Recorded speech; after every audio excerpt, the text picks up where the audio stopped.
Olá, estamos iniciando o podcast da ZEC, Associação dos Empresários de Cumbica, em parceria com a FIG-Nimesp, essa importante instituição de ensino da cidade de Guarulhos. E aqui nós estamos na Vila Rosália, onde é o centro universitário base da FIG-Nimesp. Eu, Roberto Marchiori. Eu, Cledson Bernardo. Junto nós somos entrevistadores desse podcast e hoje receber um grande amigo, uma pessoa que a gente tem um carinho especial, Fernando Fabião.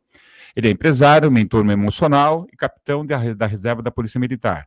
Fernando Fabião é fundador do Grupo Rister e idealizador do Antreme, associação que conecta líderes, coaches, terapeutas e palestrantes de desenvolvimento humano. Atua em áreas diversas como segurança, marketing, comunicação e construção civil, sempre unindo gestão, empreendedorismo e inteligência emocional. Tudo bem, Fernando?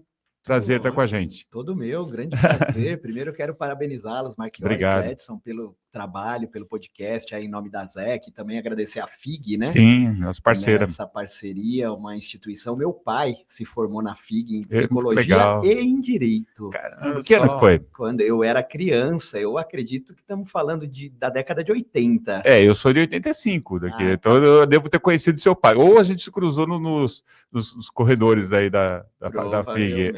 Legal. É uma honra estar aqui, estou à disposição para que a gente possa contribuir aí para essa instituição, associação maravilhosa, a ZEC, que há muitos anos faz um trabalho aí, fomentando o negócio, fomentando as relações aí na cidade. Bacana, Fernando. Fernando, eu vi que no teu currículo você também, né, é da reserva, capitão da Polícia Militar. Conta um pouquinho como é que foi isso na tua vida, né, ser um policial militar e hoje, né, ter essa visão de empreendedorismo, de coaching, essa tua participação tão efetiva, tão intensa, em fomentando liderança. Conta esse cenário, como é que foi criado isso na sua vida? Perfeito. Eu venho de um pai militar, né? Meu pai se aposentou, coronel da Polícia Militar, chegou a ser comandante aqui de Guarulhos, do CPM-7, de forma interina, mas foi capitão, foi major aqui em Guarulhos, no 15º. Na época só existia o 15º como batalhão da polícia. E eu vindo dessa família, engraçado, eu era o único de 4 irmãos que não falava em entrar na polícia. Gostava muito de comunicação, cheguei a fazer teatro, é uma história que poucos sabem. E aí, aos 17 anos, no 3º colegial, a minha opção era em prestar jornalismo na USP. E até aí, tudo bem, vou fazer jornalismo. Quando chegou aquele manual da FUVEST, ele vinha um livro grande que tinha todas as faculdades, e o do Barro Branco, que é a Academia de Oficiais da Polícia Militar do Estado de São Paulo, era uma cadernetinha menor. E aí eu peguei na mão, caiu a caderneta do Barro Branco. Eu já conhecia, de uma família policial, meu tio é policial da reserva também, tem alguns policiais, meu irmão depois entrou também na polícia, hoje é bombeiro. E aí eu olhei e fica aquela coisa, né? Se eu prestar também, eu sou novo, eu posso mudar de ideia, será? Mal a gente sabe que o nosso espírito já está nos levando para aquilo que talvez estivesse direcionado a nos trazer tanto aprendizado. Mudei de ideia em cima da hora, não falei para o meu pai, não falei para minha mãe, imagina, um garoto de 17 anos tomando uma decisão já de mudança tão radical, e me inscrevi por Barro Branco. Fui prestar o vestibular, ainda fazendo escola, né, terminando o 3º colegial à época, e passei até muito bem, me surpreendi, porque já pensava, se não der certo o jornalismo, eu vou fazer um cursinho para prestar novamente. O USP é uma universidade muito concorrida. E aí deu certo, entrei aos 17 anos na Academia de Oficiais, tanto que com 21 anos eu vim aspirante a oficial aqui para Guarulhos. Puxa vida, bem jovem mesmo, E ainda como aspirante assumi a Força Tática, mas não no 15º. Nessa época já existia o 31º Batalhão, que é ali no Haroldo Veloso, existe até hoje, ali na Avenida Candeia, e dos meus 21 anos comecei essa carreira policial, que durou no serviço ativo quase 20 anos aí de serviços ao nosso estado de São Paulo. Que bacana, né? Você vê que trajetória bem interessante, né? Pode chamar de Fabião, era o nome de guerra, né? Quando eu dei baixa e fui para a reserva não remunerada, é Capitão Fabião. Muito bacana. Olha só, a tua atuação hoje também tem uma questão da inteligência emocional.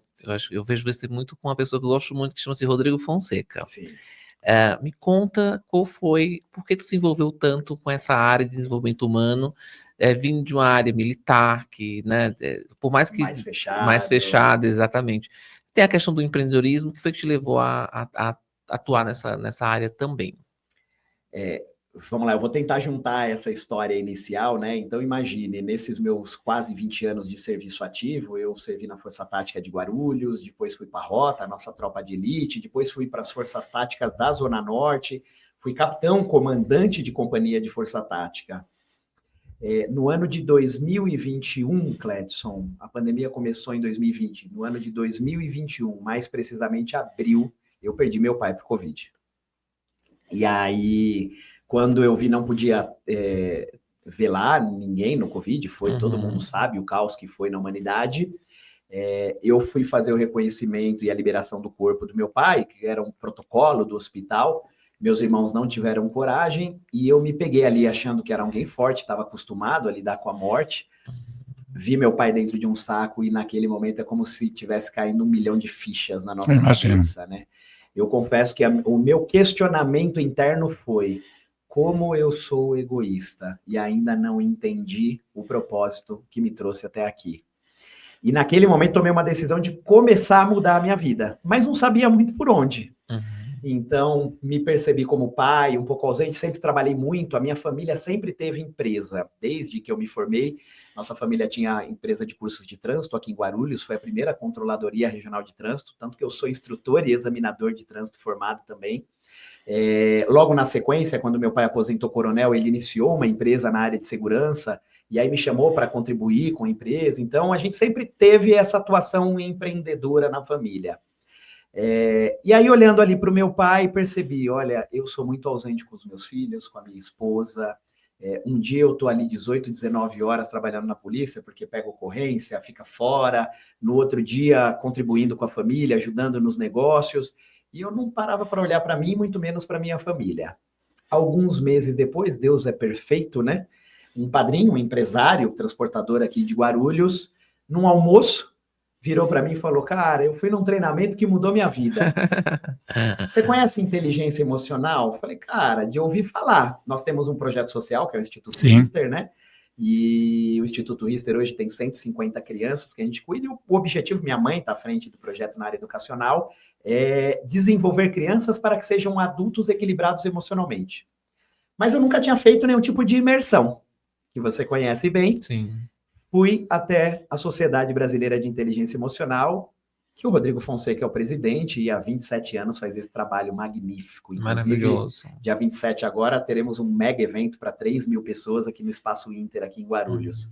E ele maestrando tudo, estamos trazendo o Júnior Rostirola, do livro Café com Deus Pai, o Nel Barbosa, que é um palestrante da espiritualidade aqui em Guarulhos, e fechamos com a Jamile cantando ao vivo. Vai ser um mega evento, depois bacana, quero sim. Alguns convites bacana, aí bacana. Para vocês estarem conosco. E aí fui para essa imersão sem saber, Cledson, o que ia encontrar. Cheguei lá meio marrudo, padrão policial, né? Deixa eu ver o que esse cara vai falar. Mal eu sabia que hoje é um dos melhores amigos que a vida me deu, um grande irmão que a vida me deu. Estou lado a lado com ele, ajudando a espalhar isso pela humanidade, porque eu tive uma verdadeira transformação. Eu não sei se transformação ou um despertar, porque transformar é algo que precisa ser mudado, despertar é algo que precisa ser reconhecido em nós mesmos. E aí, Marchiori, é uma imersão de 3 dias que você chega num hotel aqui em Mariporã numa sexta-feira e vai embora no domingo. E a impressão que dá é que você nasce um novo ser humano, desperta para o ser humano talvez que estava adormecido dentro de você mesmo. E ali, quando eu, na última imersão, Cledson, eu abri meus olhos e falei: uau, a humanidade precisa acessar esse tipo de conhecimento de si. E isso é mais antigo que Jesus Cristo, né? Porque lá no oráculo de Delfos, estava lá no topo, quando Sócrates chegava no oráculo de Delfos, na Grécia, estava lá no topo: conheça-te a ti mesmo. É o único caminho para o ser humano, inclusive, acessar o espiritual. Então, eu comecei essa caminhada, porque também não existe nenhum milagre, e sim um início de um despertar que vai fazer 4 anos, vai fazer 4 anos, eu não parei nunca mais. Hoje sou da equipe do Rodrigo Fonseca na Sociedade Brasileira de Inteligência Emocional, e nesta minha formação fui buscar outros cursos, outros treinamentos, para me formar hoje um treinador de alto impacto, um mentor emocional, e a gente hoje engloba todo mundo que está nesse movimento de desenvolvimento humano, palestrantes, coaching, através da Antreme, que é uma ONG que visa unir. O Rodrigo gosta muito de usar esse termo, o Rodrigo Fonseca, ele fala, você está fazendo um movimento de unir a luz. E é exatamente esse o movimento. Tanto que o evento, dia 27, ele é da Sociedade Brasileira de Inteligência Emocional, mas ele é organizado pela Antreme. Que legal. Eu não sei se você já ouviu falar, hoje acho que não existe mais o Arita, né? Ia um pouco nessa linha, é mais antigo, né? Eu sou um Arita, e esses tipos de imersão, ele acho que realmente causa esse despertar. Em mim, causou também. Né? Muitas vezes você não tem essa visão, né, mais distante, ou de ser um empreendedor, de ser uma liderança, e para mim o Arita fez muito bem também nessa linha. Rodrigo foi genro do Arita. Ah, que legal, que legal. Rodrigo seria, né, o que a gente ouve. Tá, eu lembro do Rodrigo. Que bacana, eu fiz isso faz... eu acho que faz, sei lá, muitos anos, uns 20 anos ou mais que eu fiz o Arita. Foi uma coisa que realmente para mim foi muito importante, um despertar, como você disse. Legal. Conta um pouquinho, você atua em tantas áreas distintas, esse trabalho eu achei maravilhoso, e eu não sabia disso, dessa questão da herança do Arita, né, que para mim foi realmente transformador. Como é que você consegue conciliar todas essas atividades? Porque, assim, por mais que conecte uma com a outra, são distintas, né? Tem assim, a questão social que você trabalha muito bem, a questão espiritual que você também lida muito bem. Como é que se reúne tudo isso? Tem muitos amigos que me perguntam isso tudo, né? Eu até esses dias brincando num papo com a minha mãe, a gente está sempre junto, principalmente por causa de um dos projetos sociais que a gente é envolvido, que é o Instituto Rister, é o principal, é o mais antigo, que é mantido até hoje pela nossa empresa. Eu brinquei com ela, eu falei, mãe, eu só vou fazendo, porque se eu parar para pensar, já não dá mais tempo. Verdade. Mas brincadeiras à parte, é muito interessante, né? Antes da imersão, antes de passar pela sociedade, porque aí você vai no Lotus, que é algo similar ao que talvez você tenha vivido no Leader Training. Sim. E aí a sequência seria o Gaivota e o Livre, sim, lá no Arita, que acho que está ativo até hoje, né? Não sei. O Rodrigo, ele juntou e incrementou mais algumas coisas dentro do que há de mais atual no desenvolvimento humano e criou o segundo treinamento chamado Legado. Então eu passei por toda essa esteira de despertar. E o legado é muito poderoso. Eu diria que 100 vezes mais do que o que você viveu no Leader Training e o que eu vivi no Lotus. Porque tem um único objetivo, despertar para o propósito que nos trouxe aqui. E aí o engraçado eu sempre trabalhei realmente muito. Mas antes era um pouco pesado, sabe, Marchiori? E hoje, fazendo um comparativo, eu trabalho mais do que eu trabalhava, mas é muito mais leve, é engraçado. Eu consigo estar com os meus filhos, por exemplo, hoje fui buscar meu filho na escola e deixei eles na escola. Então eu consigo ir conciliando. Algo que é muito importante é aproveitar. Os empresários precisam ter muito isso em mente. Disciplina. É muito comum, principalmente no meio militar, para quem saiu e teve aquela vivência muito tempo no meio militar, agora que eu não estou mais na ativa, ou quem aposenta, seja como for, eu vou relaxar. Não, é o contrário. A disciplina é uma energia de vida que nos mantém o tempo todo conectados com o propósito. Mas uma cereja nesse bolo que é necessária, estar conectado com o propósito. Quando a gente entra em contato com essa energia, que nós chamamos de propósito de vida, tem gente que gosta de chamar de missão, seja o que for, quando a gente entra em contato com aquilo que a gente veio fazer, parece que nada mais nos para. A gente toma alguns tombos, tropeça, cai, levanta, mas não para, porque é muito lindo essa experiência de você se conectar com aquilo que você veio fazer, e não aquilo que a gente veio fazer materialmente. Porque quando a gente for para o caixão, e mais uma vez eu volto à lembrança de ver meu pai ali, não era nem num caixão, era num saco, a gente percebe que nada de material nos acompanha. Então a gente se conecta com o que o nosso espírito veio fazer. E aí eu não paro, claro que concilio, trago uma disciplina muito grande, tento fazer esse entrosamento, mas hoje eu não faço mais nada que não esteja conectado com esse propósito. Então, tudo que não estava conectado até então, eu fui me desfazendo e me agarrando com mais energia e mais força ainda aquilo que eu sabia que eu poderia contribuir. Bacana. E na nossa empresa, são famílias, né? Nossos colaboradores são famílias que estão ali.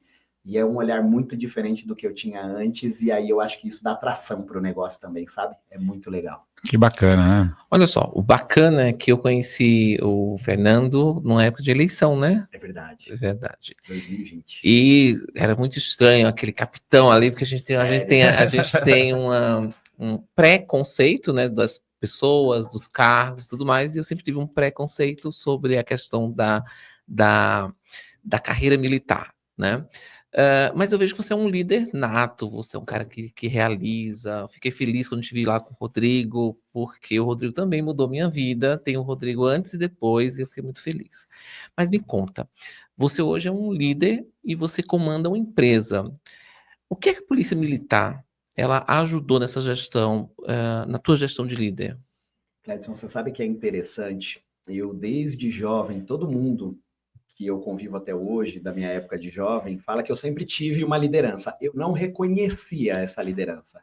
Então, na minha cabeça, eu desenvolvi isso na polícia. Mas eu percebo que era algo que já vinha do que eu precisava fazer hoje, não estando mais no serviço ativo. É muito mais potente o que a gente pode fazer, sendo hoje um oficial da reserva, da Polícia Militar, da reserva não remunerada, porque eu decidi dar baixa lá em 2020 para 2021, logo depois da eleição. Mas é muito interessante eu me perceber naquilo que me trouxe de maturidade, de serenidade, de disciplina, que por algum momento eu até arrisco te dizer que a disciplina militar é diferente da disciplina de vida, essa espiritual que eu estou dizendo. Porque talvez eu tenha confundido, sabe, aquela disciplina meio que de pai e mãe, impositivo, de que você tem que fazer, não tem, e como eu sempre fui muito questionador, então muitas coisas eu falo, mas espera aí, será que esse é o caminho mesmo? Mas você está ali no meio, acaba sendo influenciado, Sim. E isso faz parte de qualquer meio que o ser humano está envolto. O mais importante é, estando envolto em um meio que te influencia, começar a olhar para isso, se distanciando para ver qual é o meu caminho, e não o caminho da massa. Então, eu acredito que a polícia ela me ajudou muito a desenvolver ainda mais essa disciplina, desenvolver e despertar para essa liderança. Eu acho que isso traz também um pouquinho de autoridade em tudo aquilo que a gente se compromete a fazer, mas não vamos confundir autoridade com autoritarismo, que acontece, como em toda profissão, claro, sim. Imagina no meio militar, em que você tem ali um ser humano andando com uma arma e tudo mais, pode ser confundido. Mas essa autoridade, eu acredito, e hoje, nossa, imagina, meu meio de amigos, a maioria ainda são policiais. Quando o policial ele consegue se imbuir dessa autoridade, o quanto ele pode ser um agente de transformação, sem precisar ultrapassar a barreira, e a inteligência emocional é um grande caminho para ajudar a integrar essa autoridade, sem entrar em nenhum tipo de autoritarismo, e fazendo com que o policial se identifique como a função que ele decidiu. Porque tem propósito mais lindo, eu gosto muito de falar, policial, médico, enfermeiro, quantas profissões que salvam vidas, mas nem todos ainda se reconhecem como tal. E qual foi o motivo que te levou a sair, a dar baixa nessa área militar, e onde você estava muito bem posicionado? O que foi que te levou a... Eu acho que foi uma mistura de tudo. Foi logo depois da eleição, eu fiquei de primeiro suplente a vereador, né? Então, no ano de 2020 a 2024, eu cheguei a assumir vereador na Câmara, não sei se você lembra, mas eu cheguei a assumir, tomei posse, e não venho mais para a política, isso eu falo em qualquer lugar que eu estiver. Hoje eu estou adorando o bastidor da política. Eu brinco com os meus amigos que estão na política, eu falo, eu quero ser seu amigo, eu quero poder te ligar e pedir a sua ajuda para ajudar pessoas. Nada para mim, mas sim para ajudar pessoas nesse meu movimento na área social, na área de inteligência emocional. E aí, quando terminou o período de eleição, eu já estava há algum tempo afastado, porque eu utilizei todos os afastamentos que eu tinha, aqueles padrões, né, que você tem de licença-prêmio, férias, tudo que eu podia, juntei com o afastamento da política. Então, eu fiquei um bom tempo afastado. Nesse período, eu utilizei o meu recurso da empresa, e eu assumi realmente uma função dentro da empresa da família. E aí eu tomei gosto, e não dava mais para conciliar. Então, não era mais possível conciliar a ajuda à família, eu tinha que assumir uma posição realmente dentro dos negócios, e em paralelo, tinha a possibilidade de assumir na política, estava entrando na construção, inclusive esse mês, se tudo der certo, entregamos um empreendimento imobiliário no Bom Sucesso, estava hoje mais cedo lá, e aí não tinha mais condições de conciliar, eu tive que tomar uma decisão. Legal. Eu ainda vejo que no meio empresarial, até por um certo conservadorismo, existe um certo preconceito em relação à inteligência emocional, né? Mas será que isso é importante? Não é? Será que eu preciso disso ou não?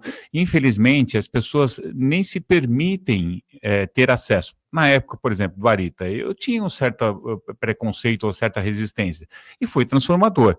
Você tem histórias ou algumas, né, informações que possam, de alguma forma, tocar as pessoas para despertar nessa necessidade de lidar bem com a inteligência emocional? Muita. Na verdade, se a gente pegar o tempo em que nosso cérebro límbico tem, que são milhões de anos, contra um cérebro racionais de talvez 6.000 anos, é comprovado que o que nos move são as emoções.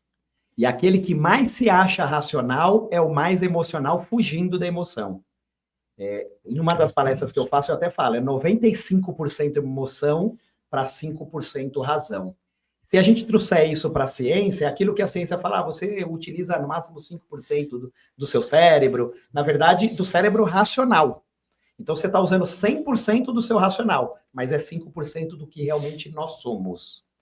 E aí, o que acontece? As pessoas elas ainda estão muito apegadas às conquistas materiais. Que aí entra também um pouquinho de espiritualidade, por isso hoje o Conexão, que é esse evento, ele é inteligência emocional e inteligência espiritual. Porque a emoção é o filtro para acessar esse espiritual. E seja em qual religião for, não precisamos nem entramos em campo religioso, porque todos são bem-vindos. E aí é que está o grande ponto. Como nós, empresários, se a gente não olhar para a emoção, a gente fica imerso no material, a gente não quer olhar para o emocional porque ele é intangível. Sim. Quando, na verdade, tudo que nós estamos conquistando ou não está vindo por essas emoções. Sejam por vícios emocionais que estão sendo barreiras para eu atingir aquele sonho que eu tenho, ou vícios emocionais que eu atinjo tudo que eu quero material, mas não a qualquer preço. E muitas vezes nós, empresários, não olhamos, né? A troco de quê? Como eu estou olhando o meu colaborador dentro da minha empresa? Como eu estou tratando a minha ética, a minha moralidade dentro dos negócios? Até na Semestre a gente fala muito sobre isso, da questão de ética e moralidade. Então, a inteligência emocional nos ajuda a ir para a direção dos nossos sonhos de uma forma equilibrada e conectados com o nosso propósito. Então, não tem ser humano na Terra que não necessite olhar para as emoções, dentro do que a gente falou de Sócrates, conheça-te a ti mesmo. Tem aquele que ainda não despertou para essa necessidade, mas é uma questão de tempo, na minha opinião. Bacana. Legal. Vamos dar um recadinho aqui rápido. Vamos lá. Olha, você que está em casa, estude no mais completo centro universitário da cidade de Guarulhos. Faça agora sua inscrição aqui na FIG Unimesp.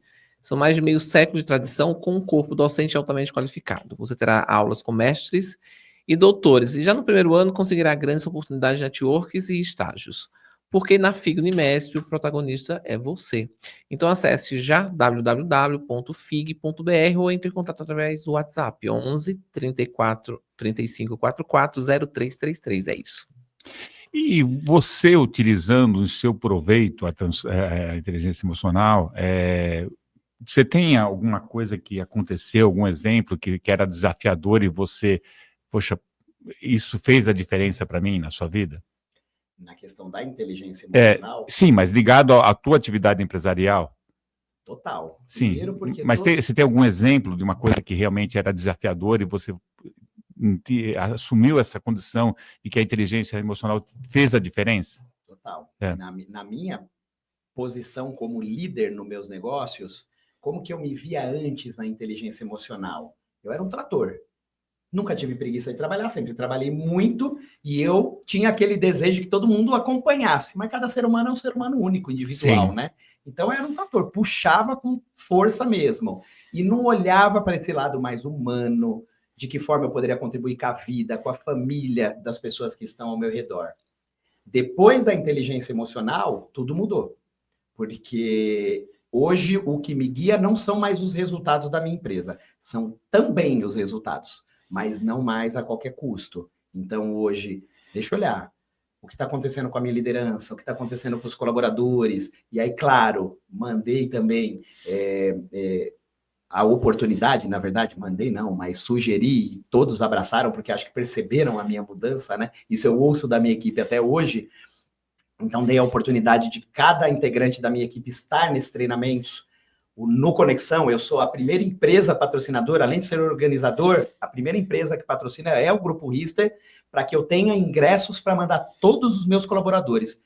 E muito importante agora, principalmente com a NR01, que toda empresa tem que ter um programa de saúde mental. E o projeto está enquadrado com a NR01. Todos os patrocinadores vão receber um certificado de que cumpriram as normas e tal.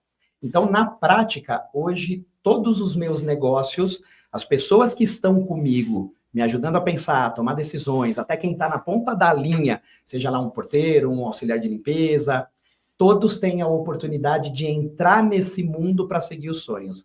E algumas coisas que antes eu tinha dificuldade, que é muito comum.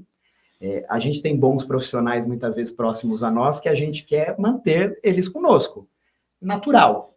Mas o que aconteceu com a inteligência emocional? Alguns tinham todo o potencial de empreenderem. E alguns eu até brinquei, né? Falei, eu vou te libertar, cara. Conta comigo, vou te ajudar. E hoje eu tenho 2, 3 exemplos de ex-colaboradores que viraram empresários, empreendedores, bacana. E com o meu apoio, com a minha ajuda. Antes, talvez, eu tivesse essa dificuldade de olhá-los como parceiros, né? Seguindo sonhos, libertando. É um apego, na verdade. É o apego, que por trás do apego está o medo de lidar com as frustrações. Hoje o ser humano ainda não reconhece o sentimento de rejeição que vem lá da época que a gente era criança. Né? E como um empreendedor, Fernando, qual foi o teu maior desafio? Antes ou depois da inteligência? Ou durante todo o tempo? Olha, eu acredito que um grande desafio hoje é muito difícil a gente lidar com um país com leis extremamente difíceis, até muito interpretativas. Eu falo muito com a nossa contabilidade, com o nosso jurídico, que como eu gostaria, por exemplo, que o imposto fosse uma regra única. Então, a gente tem muita dificuldade, começamos agora a concorrer em licitação pública, né? Eu nunca quis em 20 anos. E aí entramos na licitação pública, e nessa licitação pública, a dificuldade de eu encontrar, por exemplo, orçamentos que são abaixo do custo. Como que sobrevivem? E aí entra aquele questionamento, né? Se fosse uma regra única, um país, eu sou bacharel em Direito e pós-graduado em Direito, onde, seja lei penal, seja lei civil, seja lei trabalhista, a regra é única. Para quem está bem intencionado, querendo sempre fazer o certo, é muito simples, é muito fácil. E hoje requer esforço e muito trabalho para fazer o certo. Eu continuo mantendo a linha reta sempre, porque é o melhor caminho e eu não tenho dúvida. Mas o quanto a falta de leis sérias para o empresário dificulta o empresariado a se manter nessa linha reta. E não estou justificando, porque eu me mantenho nela. Mas há todo um conglomerado de legislação e de práticas costumeiras que dificultam o empresário e hoje está cada vez mais difícil. Um outro ponto, pós-pandemia. A minha impressão é que o ser humano, ele está assim, eu posso morrer amanhã. Criou-se esse sentimento na pandemia no ser humano. E o nível de irresponsabilidade profissional, pelo menos a minha sensação nos meus negócios, é de que aumentou demais. E hoje, para a gente, o principal foco é treinamento para exatamente combater esse sentimento de responsabilidade ou de tudo pode mudar amanhã, então os jovens hoje, eu posso trabalhar em home? Como que vai trabalhar em home na área de segurança? Não tem como, então né? Não tem muito o que fazer e a gente vem tentando dosar contra o ponto de equilíbrio nesse sentido. É um desafio grande, eu imagino que para vários empresários. Com certeza. Você estava envolvido em 2 projetos que eu acho muito interessantes. Um é a Semesbra, que é a Associação dos Empresários Espíritas do Brasil, que eu também faço parte, e outro projeto que também acho maravilhoso, que é o Expo Guarulhos, que vai acontecer agora em dezembro. Fala um pouquinho dos 2 para a gente. Exatamente. A Semesbra é um grupo ligado à Casa André Luiz, que começou querendo unir empresários do movimento espírita, né? Sem nenhum tipo de direcionamento religioso, mas apenas por afinidade unir empresários por um propósito de fazer o bem, de fomentar essa relação empresarial, sempre com a finalidade social. Então, a Semesbra, todos os eventos, todos os movimentos da Semesbra têm 100% finalidade social. O Expo foi até uma grata surpresa, né? Porque o governo de Guarulhos, o prefeito Lucas Sanches, já abraçou o projeto, e o André Domene, que é o presidente da FEMP, que é uma associação que já está acostumada a fazer Expo, se eu não me engano, eles estão no 15º ou 16º Expo de Itaquá, fizeram agora o 2º Expo de Arujá, e estão na organização do primeiro Expo Guarulhos, que vai ser dia 8, 9 e 10 de dezembro, no Espaço Inter, antiga Philips, ali na Dutra. É um mega evento, a intenção é chegar em mais de 200 expositores, mais de 10 mil empresários, empreendedores e pessoas que queiram ali se inteirar do que há de melhor na cidade, em todos os departamentos, todo tipo de empresa. Foi uma inovação, porque nunca ninguém teve coragem de montar um evento desse porte, e aí me encontraram num evento que a gente fez recentemente chamado Encontro Empreendedor. A gente mobilizou muitos empresários e aí nós resolvemos nos unir. Então eu, como alguém que venho do BNI, do Rotary Club, grupos empresariais que eu lidero, ajudando a FEMP e um apoio da prefeitura para fazer um evento que nunca teve na nossa cidade e ocorrerá no dia 8, 9 e 10. Será gratuito para quem for conhecer, participar. Os únicos pagantes são os expositores, que na verdade são taxas que vão ajudar a viabilizar o projeto, e vai ser um projeto muito lindo. E se o empresário quiser participar, como é que ele faz? Ele pode entrar, a gente está fazendo toda a divulgação por um Instagram que eu coordeno, que chama Guarulhos Networking, com ING no final. Então a gente está fazendo toda a divulgação pelo Guarulhos Networking, e tem o Instagram da Expo Guarulhos também já ativo, é um Instagram mais novo, né? Então quem está puxando é esse perfil que eu cuido, junto com o Expo Guarulhos e a FEMP Online, que é responsável pela parte de organização. Muito bacana. Edson, eu sempre termino a entrevista falando, e não dá para ser diferente, né? Esse bate-papo está muito bom, a gente poderia ficar muito mais tempo, mas nós temos um tempo para terminar, é uma pena. Fernando, que bom você estar com a gente, prazer estar aqui, grato por ter aceitado estar com a gente, e boa sorte em todos os seus empreendimentos, viu? E apareça mais vezes, né? Com certeza, parabéns mais uma vez pelo programa, é uma honra estar aqui, espero que a gente possa ter plantado uma semente aí para muita gente se inspirar, como todos que vão passar por aqui, esse programa tenha muito sucesso e prospere. Obrigado. É isso, mais uma vez atingimos o objetivo de trazer a você informação, inspiração para o meio empreendedor, lideranças, de pessoas que realmente fazem a diferença no meio que atuam. E eu agradeço muito a sua audiência, e tenhamos todos uma grande oportunidade de estarmos juntos novamente em outras entrevistas. Obrigado e até mais. Até a próxima. Até mais. Tchau.